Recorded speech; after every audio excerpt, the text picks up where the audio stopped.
Ada yang berbeda di kawasan Trunojoyo, Jakarta Selatan, di mana di kawasan Gedung Mabes Polri nampak sejumlah karangan bunga. Jumlahnya ada puluhan, tulisannya beragam, tetapi yang mendominasi adalah Save Polri, tuntaskan kasus pembunuhan Brigadir Yosua Huta Barat. Seperti yang kita tahu, sudah lewat 1 bulan lamanya kasus Brigadir Yosua ini terus dipantau oleh publik karena juga menimbulkan banyak pertanyaan. Dari mulai luka-luka yang dialami, apa sebetulnya yang terjadi pada malam hari, yakni tepatnya pada 8 Agustus 2022, kemudian siapa sebetulnya yang merenggut nyawa dari Brigadir Yosua.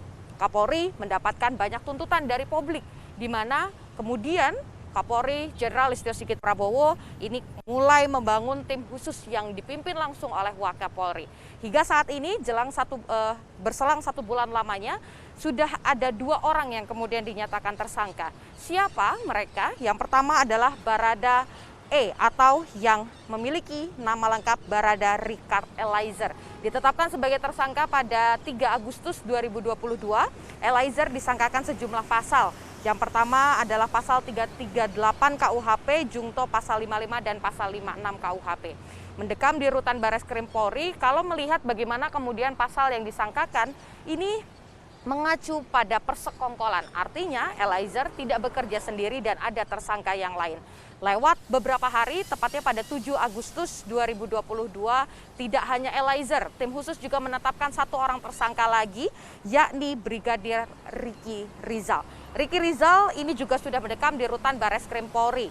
Pasal yang disangkakan serupa, tetapi ada 1 pasal tambahan, yakni pasal 340 KUHP, subsidiar pasal 338, KUHP Jungto pasal 55 dan juga pasal 56. Kalau melihat pada 1 pasal yang ditambahkan, indikasinya adalah ada pembunuhan berencana yang kemudian dia lakukan. Ini merupakan sesuatu yang berbeda kalau dibandingkan dengan pernyataan sebelumnya yang disampaikan di Komnas HAM, di mana Brigadir Ricky Rizal atau RR yang juga sudah datang ke Komnas HAM memberikan pernyataan bahwa menyaksikan kasus ataupun juga peristiwa tersebut dari balik kulkas. Karena adanya nyanyian dari Barada E atau pengakuan terbaru dari Barada E yang juga sudah dicatat dalam BAP dan disampaikan oleh kuasa hukum barunya, ini menyebutkan bahwa RR terlibat. Apa yang sebetulnya terjadi? Publik bertanya. Hanya 1 yang ditanyakan oleh publik, yakni apa kebenarannya? Apa yang sebetulnya terjadi pada 8 Agustus 2022? Mahfud MD, Menko Polhukam menyatakan bahwa masih ada kemungkinan atau masih terbuka peluang akan adanya tersangka baru. Bisa berperan sebagai eksekutor ataupun juga aktor intelektual atau otak dan dalang dari peristiwa ini.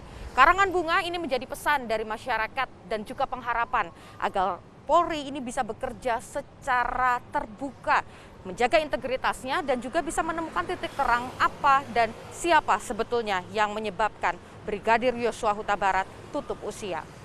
Yang kemudian ditakutkan oleh publik hanya 1, yakni bagaimana jika memang kasus sebesar ini bisa direkayasa, apa yang akan terjadi jika yang terjadi ataupun yang terlibat dalam kasus seperti ini adalah masyarakat kecil atau masyarakat umum. Publik menanti bagaimana kemudian pihak kepolisian bisa bersikap tegas. Ini Putu Trisnanda, Yohan Bagja, Kompas TV, Jakarta.